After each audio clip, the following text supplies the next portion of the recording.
We've got an amazing panel of four, and our moderator today is Simon Callaghan. He's the CEO of Blockchain Australia, of course the peak industry body. He also sits on the advisory board of the ACCC's National Anti-Scam Centre. Imagine that'd be interesting to be a fly on the wall on that discussion. Well, Simon advocates for Parliament and Government to better understand the transformative nature of the digital economy. I think the team at Treasury is going to enjoy this conversation. Simon, please come up to the stage. Give him a hand. Come on. Great to have you here, Simon. Great name too. All right, joining him as our panellists are Jess Rendon, the CEO of Cointree, of course the Australian Digital Currency Exchange. She's been active in the tech industry for the past 17 years and has extensive background in talent, diversity and inclusion, which has enabled her to develop a unique perspective on the industry. Jess is dedicated to promoting mainstream adoption of digital currencies and increasing awareness of blockchain technology. So she's a busy woman. Please welcome Jess.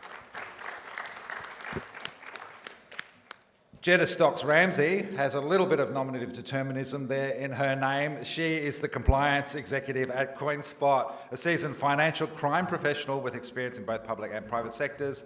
As the compliance executive at CoinSpot, she's responsible for ensuring the company's compliance with AML regulations and engaging with regulatory bodies, law enforcement and other industry players.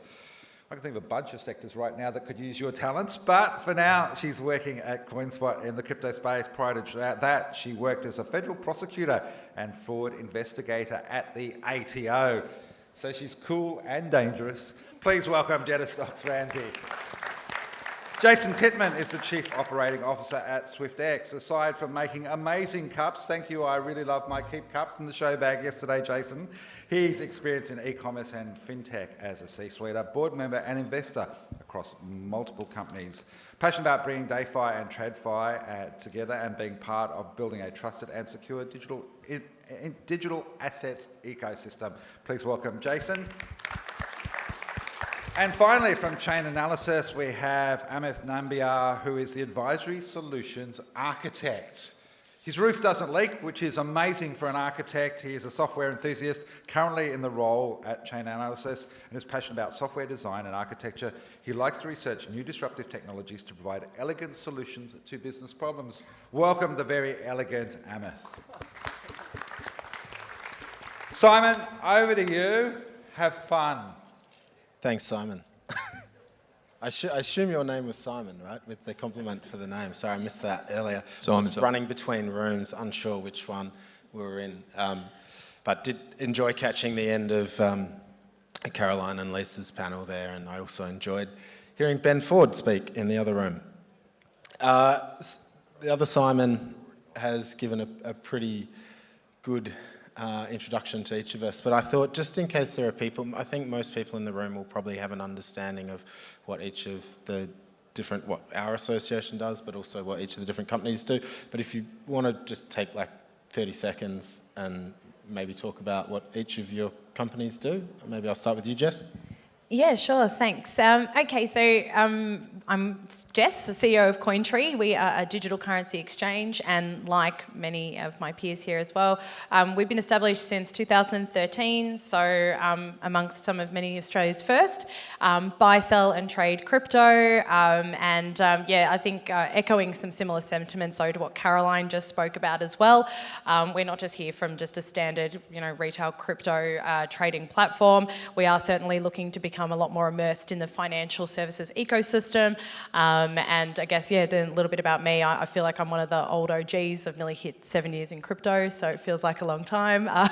And yeah, that's my quick spiel. Awesome, thanks. Jetta? Jetta from CoinSpot. So I can probably just cut and paste what Jess just said. Also founded in 2013. I think there's a few of us who are a couple of months apart, so we won't fight about who came first. So CoinSpot, centralised digital currency exchange. We offer individual and business accounts and offer instant and peer-to-peer marketplaces. Awesome, thanks. Jason? Yeah, Jason Titman from SwiftX, a digital currency crypto brokerage exchange as well, so pretty similar, so it'll be you know, some different insights you'll get from us. And I guess echoing a bit of the theme and what was even mentioned earlier, I think we're relatively new as well, 2017 actually, we sort of came into the fore, but it is an emerging industry, but I think you'll see from an event like this is that it's an industry that's not just full of sort of, you know, new crypto bros that people have a look at. The industry's maturing. You've listened at the background of the other people sitting on the panel here. It's starting to really, you know, broaden out and bridge that gap between sort of TradFi and DeFi, unregulated, regulated. So I think you know, everybody sitting up here, and I think everybody really at this conference is very serious about the professionalism of digital assets, and we are taking it seriously, even if it is technically unregulated. Thanks. Hi, everyone. My name is Amit Nambiar, and I'm a solutions architect at Chainalysis. So for those of you who don't know what Chainalysis does, we are a blockchain data analytics company. So we provide risk and compliance, investigative and research data to government agencies, financial institutions, including, you know, digital currency exchanges. We've been founded in 2014, and we operate in more than 70 countries. Last year, we, you know, screened more than around 11 trillion worth of transactions going on the blockchain. We have assisted law enforcement agencies in recovering around $11 billion. And also proud to be, you know, part of Chainalysis because we've helped law enforcement bring down one of the biggest darknet markets in the world. So, yeah. Thank you all. I thought we might start with scams, not just because it's the first one listed, but it seems to be all over the media. You can't open a newspaper or you can't watch current affairs anymore without being bombarded with online scams and the negative impact and the serious impact that has on Australians' lives. I'm not trying to make light of that. But the banks and the digital currency exchanges seem to be getting pretty slammed at the moment, both in the media. I think there's a lot of pressure on regulators and the government to do something, and obviously that filters downstream to you know, us as exit points. I'm just wondering if you're able to, can you maybe discuss how each of your companies are addressing it and the problem associated with scams and any insights that you might be able to share, and maybe we'll come back the other way. So we'll start with Amit again. All right, yeah, sure. So we've, at Chainalysis, have been in this unique position of, you know, helping prevent scams. The reason being, you know, our data platform, we've been ingesting these blockchain transactions coming in, constantly clustering and attributing these wallet addresses to services that we know, right? You know, and scam is one of those categories that we monitor constantly on the blockchain. So as I'm speaking, there are still transactions happening, and we are ingesting these transactions and, you know, attributing them. If they belong to a scam, it will be labeled as a scam, right? So what do we do to help prevent scams? For example, I'll just give you an example that for digital currency exchanges, for example, we have a transaction monitoring platform. So how does that, you know, help with reducing scams, right? So every transaction that comes into a digital currency exchange can be screened with our transaction monitoring software to understand who are these counterparties to this transaction, right? So if you look at transactions on the blockchain, you know, they are synonymous. You wouldn't be able to tell whom these wallet addresses actually belong to. Even Chainalysis doesn't know the person behind this, but we know based on the you know, behavioral analysis of these wallets that this particular wallet has been associated with illicit activity, for example, ransomware attacks, or it has been associated with a scam. So that's how DCs can actually use, you know, Chainalysis to help prevent their customers from getting scammed, right? So it can be both ways. When there are funds coming into the DCE, DCs can scan those transactions and say, hey, one of the counterparties is, you know, illicit, has been associated with illicit activity. On the other hand, when customers from a DCE are sending funds to an external recipient, right, they can again scan the counterparty to say that, hey, is this a good counterparty for these funds to go to? And if chain analysis comes back with a response saying, no, this has been associated with the scam, they can immediately stop them and hence stop the general public. Because if you look at most people transacting with cryptocurrencies, the best place to go there is to go to an exchange, because it's even as a technologist myself, there's a lot of knowledge you need to have to actually custody a wallet and do these transactions. So that's the first part. The second part, I think, is how do we make it easier for DCEs to do some identifications of scams, right? I think that's an important part to this problem as well, because time is of the essence here. So DCs are in a unique position to hear from their customers that, hey, I sent some funds to this particular wallet, and I think it's a scam, right?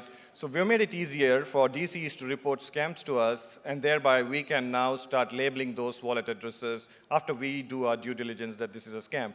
What's the benefit of this is, it's not just one DC that's benefiting from this.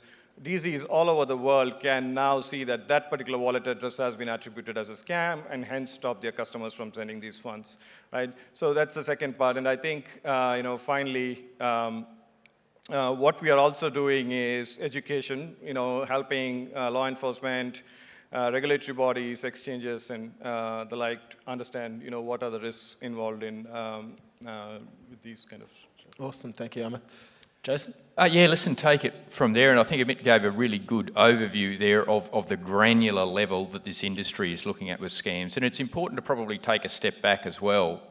It's our reputations as exchanges. We want to be here for the long term. We don't want scams happening on our platform, so we take it very seriously. From a SwiftX perspective, I guess quite early in the piece we identified, AML, etc., CTF, those sorts of things were really important, and we invested heavily up front in a compliance team and also in a financial crimes team. And that investment has continued. So, from when we first started, we've continued to grow that up. In terms of percentages, somewhere between 10 to 20% of our staff now are actually focused on this area.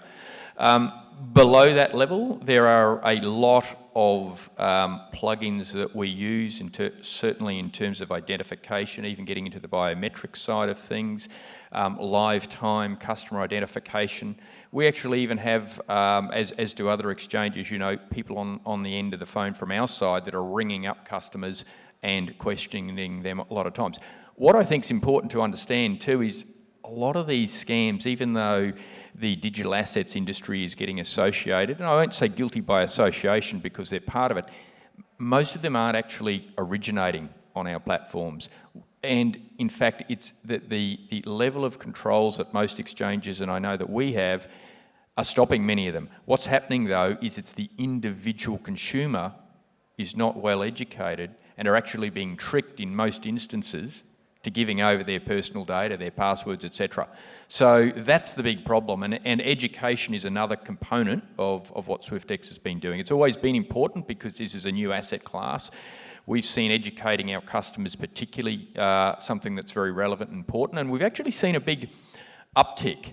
Although we've seen the market go this way in the last 12 months, we've seen those accessing our education piece going this way, which is pleasing for many respects, and we're using that education piece as a lot. Probably the fourth thing that we're doing with a lot of other exchanges as well, participating in industry forums and the idea of continuing to participate, contribute to the argument, and understanding how others are sharing it. So they're the four key things that we're doing. You've preempted a couple of my next questions there. I like your response, thank you. Jetta? Yeah, so I think probably all the centralised DCEs, and particularly sort of the ones on the panel, are all going to have similar controls. We might have slightly different flags, but we're all going to have system automated checks as well as manual checks and investigations and the like. But at CoinSpot, what we particularly focus on and find really effective is actually just talking to our customers. And Jason sort of touched on it a bit before as well. But we find that we'll speak to our customers at least once over the course of their life or the account of the life of their account with us. And I think when you're talking about scams, is the key factor in that is there's a social engineering aspect to that. So trust has been built with that victim, and one really effective way we find of breaking that trust, or at least planting the seed for the victim to question it, is talking to them and giving them that human element, because that's what the scammer's doing. You know, they are spending hours on the phone with them, talking to them every day, and so if all they're getting from us is an email, we're probably not going to have a big effect. Gosh, I don't know what I can add here. I have a combination of all three as well. Again, echoing similar sentiment at Cointree, and I think more particularly all of the DCEs in Australia and who operate in Australia, be it an overseas or an Australian entity. It's been interesting because I think the last few months particularly, this has been extremely prevalent in Australia, and it's been obviously called out a lot in media as well. And what we've found is that, again, we have automated triggers too. They're all different algorithms. So to get an account on any of our exchanges, I guarantee you there is so much going on behind the scenes besides you just providing your identification documents. We've got ourselves, we've got our KYC providers, we've got our PSP providers, we've got that many levels of due diligence and checks behind the scenes. And so it is actually so robust. And I guess the main thing that we try to focus on as well, and we've found most helpful, is that human element too. My team are sitting there on the phones reaching out to nearly every customer. I think a couple of us exchanges made a joke in one of our industry meetings recently that we're all doing due diligence on pretty much nearly every single customer possible that is coming up in, not flagged, but it's actually, we feel we have to, just due to how bad this has become in Australia as well. And so, the human element has actually been something that, again, we do similar, where we'll go, okay, hang on, this isn't Gina Reinhart's fund. We hate to break it to you. It's not. And you might sit here thinking that's ridiculous that people are falling for these things, but they are. And so, from our side, we've got a combination of all of that as well, from education, AI, automated triggers, all our AML requirements, and a human element. So if for anyone who's sitting here, the exchanges have a pretty big job at trying to do this. And it's something that I think everyone here does really well. Yeah, I think the education point and critical thought and reasoning is difficult to teach at the best of times, let alone to an entire population of a country. I think we can sort of get to that in a little bit, maybe talk more, when we talk a little bit more about the government's role. But I just want to go back, Jason, you touched on the coordination approach required from industry, and shameless plug for Blockchain Australia being an industry body similar to FinTech Australia. And I see some familiar faces in the crowd, and there is a lot of work going on in the background that isn't necessarily in the AFR or on my favourite show, Current Affairs. Just at a high level, because obviously there's a lot of NDAs involved in these, but just at a high level, and I'm happy to open it up, but maybe start with Jason. Do you want to give any insight into what sort of coordination you think should be happening at the industry level, or is happening at a broad level? Yeah, look, Simon, and I think you touch on a good point there in terms of, Blockchain Australia and FinTech Australia. For an industry to be healthy, it needs good leadership and industry leadership. So, certainly a shout out to yourselves and FinTech Australia for what's happening. In terms of the digital assets industry, we are becoming collectively, and I think we've even talked about this, some of us at this conference, we're starting to share a lot more. We are in this together. So as a real high summary level, one of the things, and I think Jetta might have touched on it too, we do touch a lot of customers, and we touch some of the same customers. So from an industry perspective, there are behind the scenes discussions going on about using an API Connect to have a centralised database of customers that have been flagged in our system as scammers. Now that opens up a number of issues around data, around PII of customers. We have to be very cognizant of their privacy, etc. But there's no denying there are bad actors out there, and there's no denying amongst us that we see bad actors across exchanges. So we would like some way of sharing that. There are some key industry participants that are helping that conversation come along, so we applaud that as well. I think, though, very quickly, we have to also understand, and most people here probably do, that fraud and scam is an ecosystem-wide issue. And we have to acknowledge that there's social media involved, telcos involved, the banks involved, and digital currency exchanges.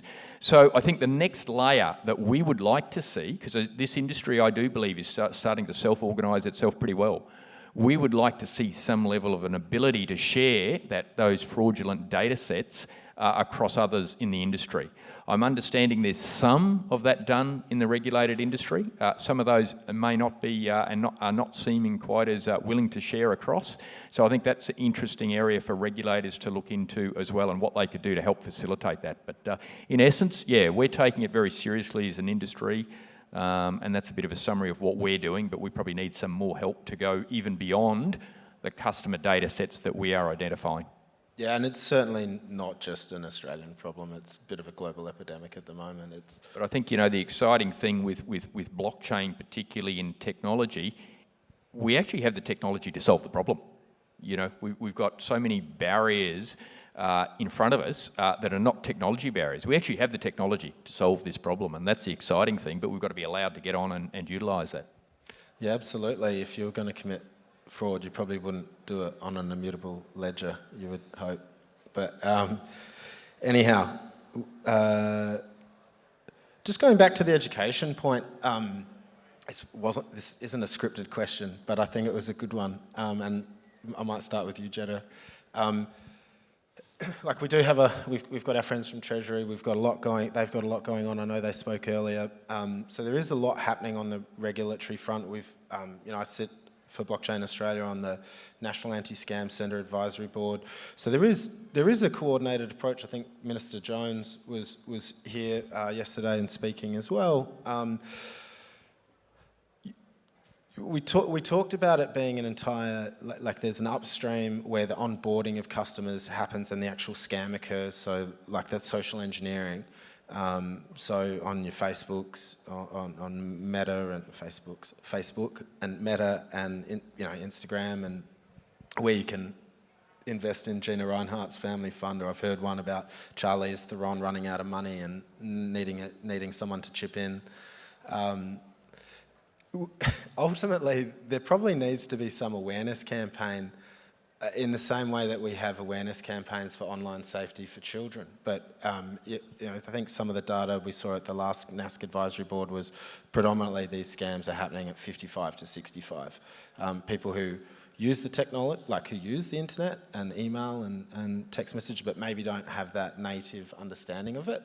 And anybody can be scammed, I'm not saying that, but if that's where the majority is, like, what are your thoughts on an education campaign, or what role can the government play potentially? No, I absolutely agree. I think education is the biggest tool, preventative tool we have. And unfortunately with scams, particularly when crypto is the off-ramp, and I'm not going to call it a crypto scam because crypto is just one industry within the scams ecosystem. Banks involved, telcos are involved, etc. But it does create an element of speed. So detection and sort of stopping it once it's started is a lot harder. So prevention, I think, is the key point. And one way to prevent is education. I think there is a lot of industry engagement. We are now doing the National Anti-Scam Centre. I'm hopeful that will produce some very fruitful, sort of viable options for what we can do.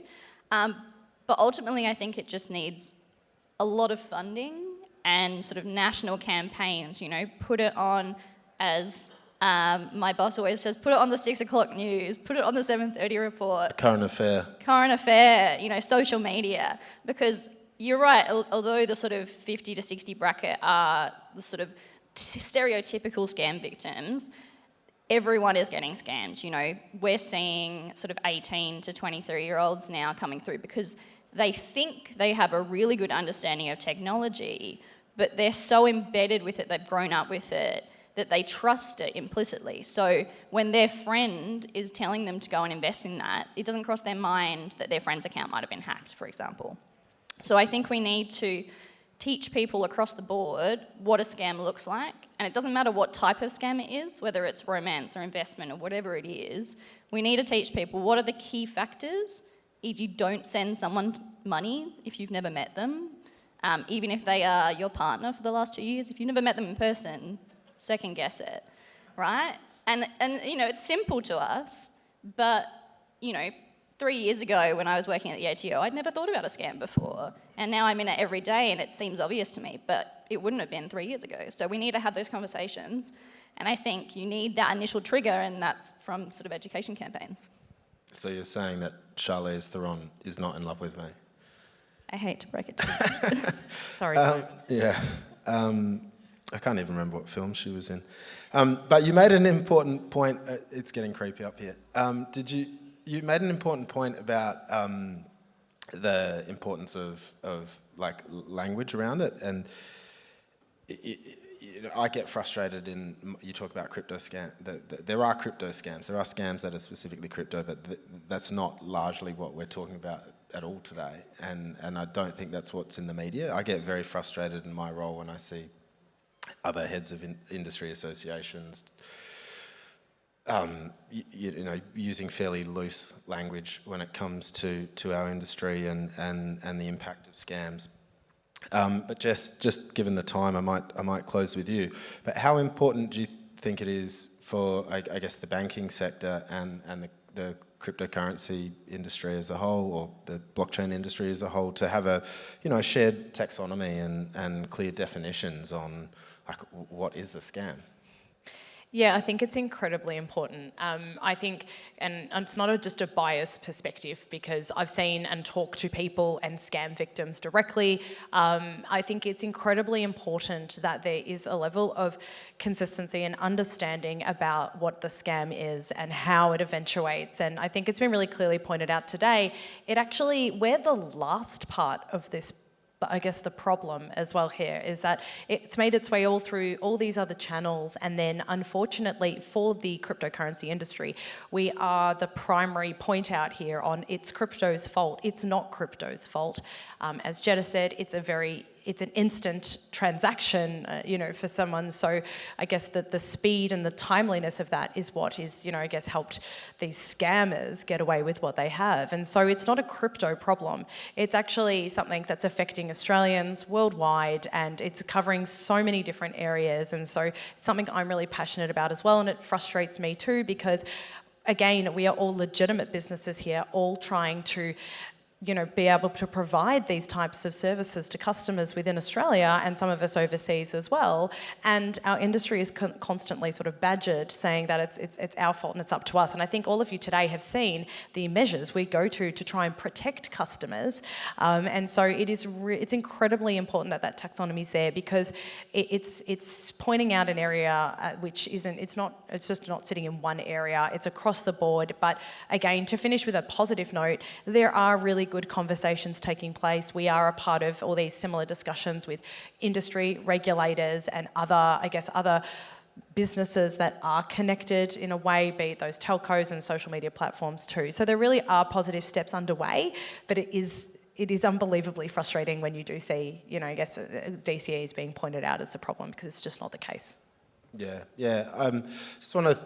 There is a lot of political goodwill, I would say. I don't imagine anyone in this room, I don't think the DCEs, I don't think the banks, I don't think the social media companies, I don't think anyone wants to see Australians losing billions of dollars every year. So there is that political goodwill, I think, at least, to act in a coordinated approach, and that'll take a little bit of time, but I think we're at the beginning steps of seeing that come into fruition. But I want to thank each of you for participating today. I want to thank everyone for coming to watch, and please feel free to come up and have a chat and ask any questions afterwards. So thank you.